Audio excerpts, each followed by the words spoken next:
going to portray about the common uses of mathematics in daily life.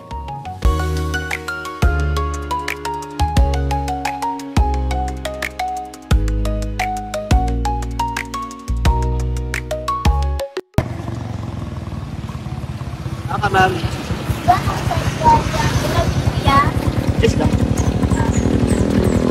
Hello guys! So, karon mag-atog side 1. So, nanakayan na ta.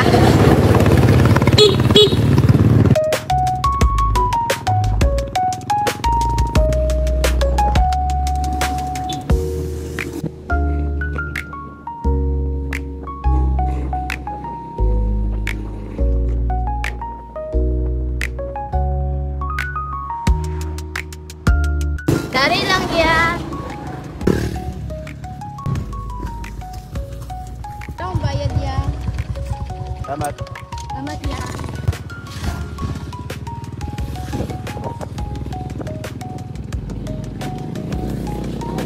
Paying for fare is related to math. Paying fare involves basic math skills like addition, subtraction, multiplication, and estimation. For example, you ride a public vehicle and you need to know how much the fare costs. And if you have the right amount of money, you might need to calculate how much change you should receive if you give a larger bill.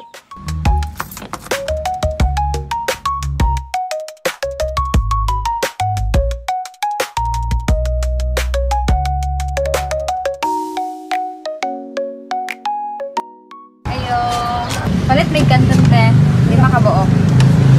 Chili mansi.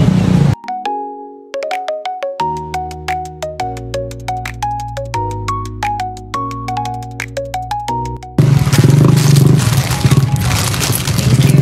Salamat. 5.75.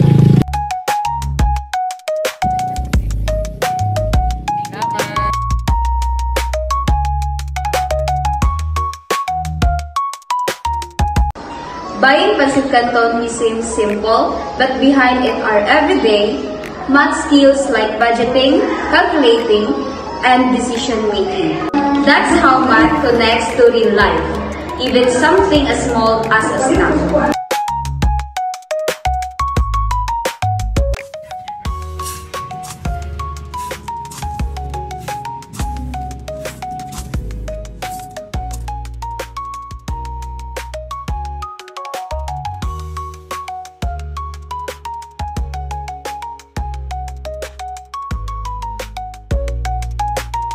Hi everyone, I'll show you how I make instant pancit canton a little bit. First, I build a fire with hot embers. See how I do it? Then, I get my wok ready. I add a little water to the pan. Next, I add the noodles. I stir fry them until they're cooked. I use a strainer to remove extra water. Now, I add the seasoning packet and mix everything well. And finally, my delicious instant noodles are ready. There you have it, my wood-fire pancit canton. It's much better than irregular way, and it's worth trying. Give it a shot.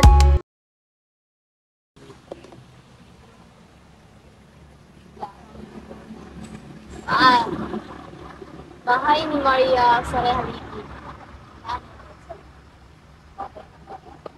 Bahay ni Maria sa Rehaliki. Ding-ding, mama. Mama.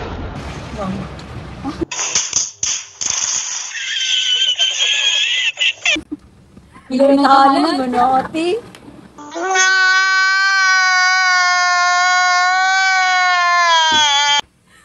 Bahay ni Maria, imagine na gani, bahay ni Maria sa Rehaliki. Kahoy. Nay ato. Umbrella. Balay. Oh, umbrella. Oh, siya ra.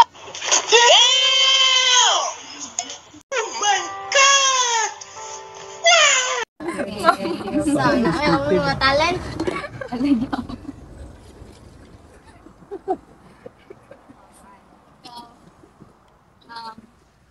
Dalawang batong itim na layo ang nararamdaman. Dalawang bato.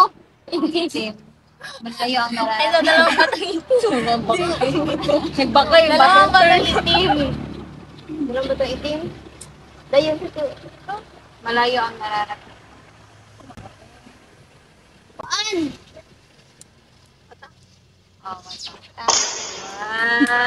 Ikaw na, Gia. Ay, hindi ba? Ako. Hindi mo na trabaho. I'm an odd number. English. Uy, gusto rin mo talaga Gia. Wala mo naman. I'm an odd number when you take... Oh. Time out. I'm an odd number when you take away a letter, I became even. What? Oh no. Odd number. When you take away a letter, I became even.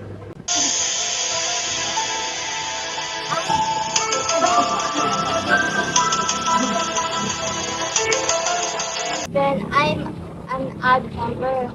When you take away a letter, I became even. What am I? 7. Good.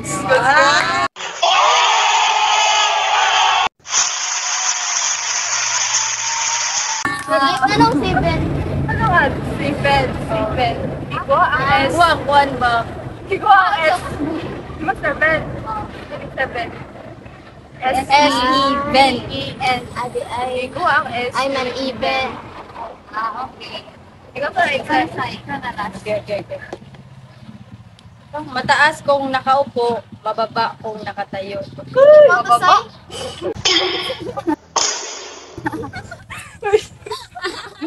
Saan galing tayo? Bastusa.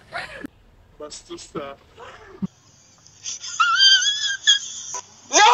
God, please, no! No! No! No! Mataas kung nakaupo, mababa kung nakatayo. Ay! Sige, pagkara-gara. Iring? Siya. Iro? Mag-iring tayo mo. Pwede sa Yapon, pwede iring. Iro? Pwede ra. Pero answer. Iro. Asa daw? Good morning everyone. So this is my first ever mini vlog as a student sa So SACO. I'm gonna show you my daily routine as kanang ay kasi agent lisod sad. So time check 3:53. Pero usually gamatagid ko mga kanang 3:30. Mag-alarm ko og 3:30 para maka-prepare kay magdikamo pa man. Tala ko mga alarms, di ba? Kung di makabata sa 3:30 na pa 3:33, 3:35, 3:37, 3:45. Oh, grabe. Grabe naman yan, di ka makamatala. So, ang pizza karon is May 22. Tara, kung di na magtuo, May 22 karon. Na, May 22. Diba? So, like, naman, Day 54. Nasugod-sugod na kubliga mo. Pag-init akong tubig, kaya nisod po, maligo, ang grabe katugnaw. Isa na makain, o biyahe, pabayat na. Time check, 5:20 in the morning. Okay, manapad mo kaligo. So, maon nila yun. So, after magkaon, dapat mga alas 6, nakapanakayan ako dito. Ay, pala, malit. Balag sa'yo kaayo, basta di lang din malit. Ano yun? Time check, 5:55. So, karon sa nang malakayan na pa, ay, kapit na alas 6. So, muli, dinilitin sa'yo pa kayo sa buntag. Pag, malakayan na. Walang hinapod ko mag-ako na pasok. Malakayan na. Just don't forget na ID. Ito pa ako sa license ko.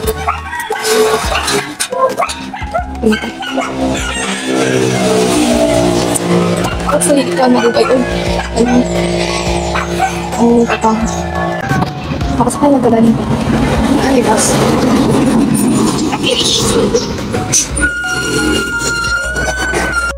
So at exactly 6 AM nakasakay gid ko og bus. So gitagaan kog ticket 30 ang fare pero usually 35 man gyud.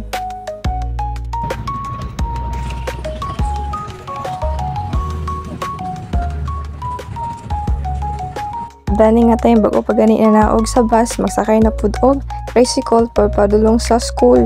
Grabe naman yan.